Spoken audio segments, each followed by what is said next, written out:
and daughter. Female elephants, they weigh 7 to 9,000 pounds. Males, they weigh 11 to 13,000 pounds.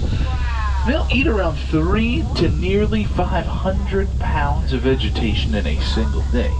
Now we're going to try and go find some more elephants, but to the left-hand side, there's some mandrills out here.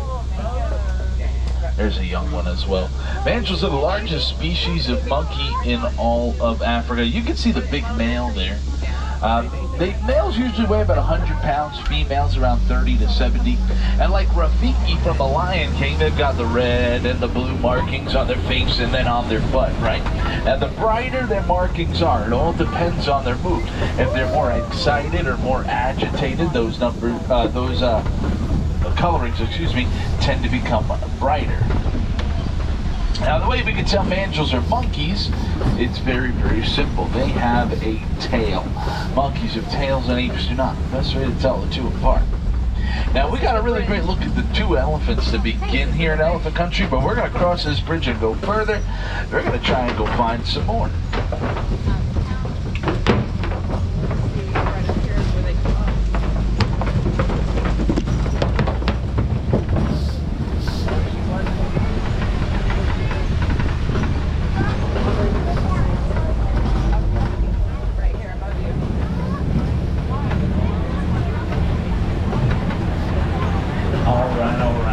Let's see if we can find any more, everybody. I'm trying to shade my eyes here. I see one.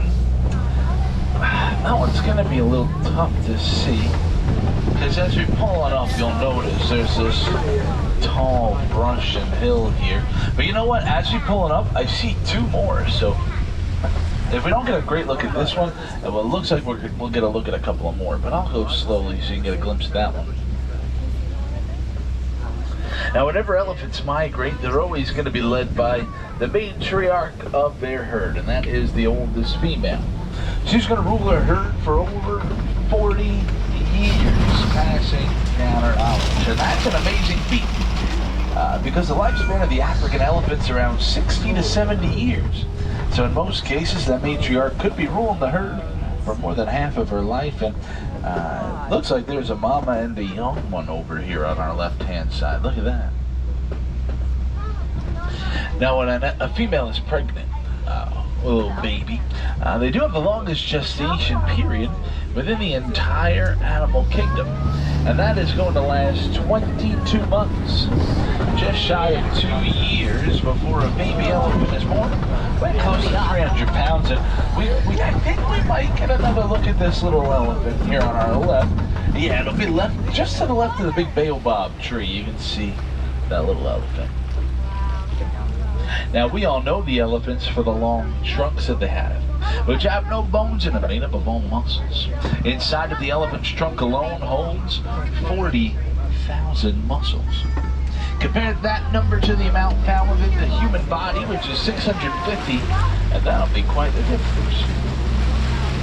And to the left-hand side, these are the greater flamingo, the largest and lightest pink of the flamingo species, and they get their coloring from their diets, which is made up of brine, shrimp, and other small fish, high in beta-carotene. And a whole group of flamingos like you see here, that is called a flamboyance. Flamboyance of flamingos. Well, my friends, we're going to keep on moving and grooving here into this next and last stretch of the savannah before we do start making our way home to Harambe. But this is where I was going to see where we're going to try and find some white rhinoceros and other animals, and I think this is a giveaway. It looks like this rhino here to the left. Oh, it's peeing. It's peeing. Let's watch. Here we go. Flowing like a river. Look at that. We'll just watch it. She's still going. Oh, a little squirt out. A little more. All right, she's done. Now these are white rhinoceros. The white rhinos weigh 5. Look, it's the little things that keep me going. All right, these are white rhinoceros. I'm going to go very slowly because this little guy is very, very close to the road. And this is his home, so we got to be safe. His name, like that. His name is Ranger. He's about 10 months old.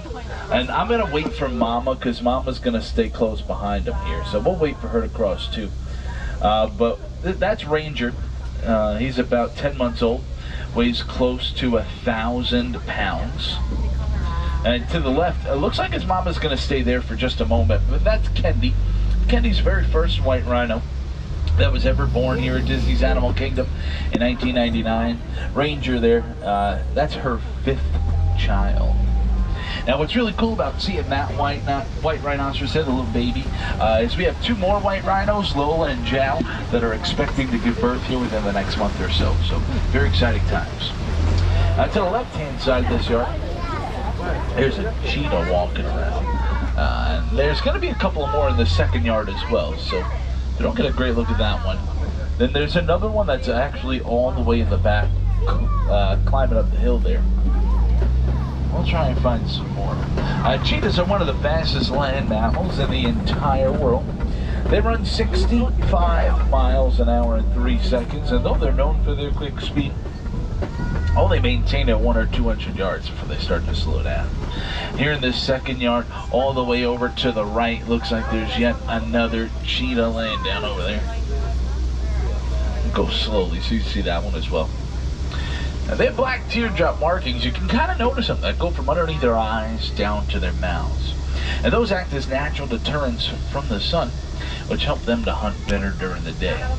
The cheetahs are built for speed, and they're not so much built for power. So one thing they do not want to face when finding food is competition. And that their biggest competition actually comes from the animal that lives up here on a set of Kobe rocks. So this is the home of the lions, and let's see if they're out here. I think so.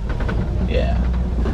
So there's the big male to the left, and the male's got that beautiful mane around his neck that grows 25 pounds heavy. And though he is large and powerful, he doesn't do a lot of the hunting. The females will do the majority of the hunting, while males, they stay at home, protect the land and protect the cubs. They conserve about 20 hours of their day sleeping and relaxing for a couple of reasons. One is to save energy. They're not very successful hunters. Usually out of every 12 animals they find for food, they're only successful once or twice. So saving energy when it comes to getting ready to find the food is very important. Another reason they save so much energy is once they finish their food, it'll equal nearly 20% of their own body weight.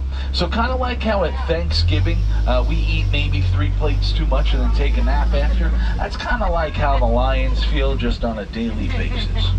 But they are nocturnal, a lot more active at the nighttime. And during the day, their vision just about as good or the same as ours. At nighttime, a lion's vision is 6 times better than ours. To the left, those are warthogs, largest species of burrowing animal in all of Africa. With their razor-sharp tusks, they make their burrows. And when they go in, they back and leaving their tusks exposed to defend themselves from predators. One of the most intelligent creatures on the savannah, to the left as well, the ostrich. The largest and fastest bird in the entire world. They can stand up to 45, they can run, up to 45 miles per hour, stand 9 feet tall, weigh 400 pounds. Now, an ostrich's best defense mechanism is going to be their legs and their powerful kick. If an ostrich were to kick a lion directly in the jaw, it would break it instantly. So, for the most part, animals like big cats tend to stray away from the ostrich. But what we're going to do now is we're going to head on out of the savannah and into this next and last area of the reserve called Magadi Glen. And the Glen is home to the Warden's Post.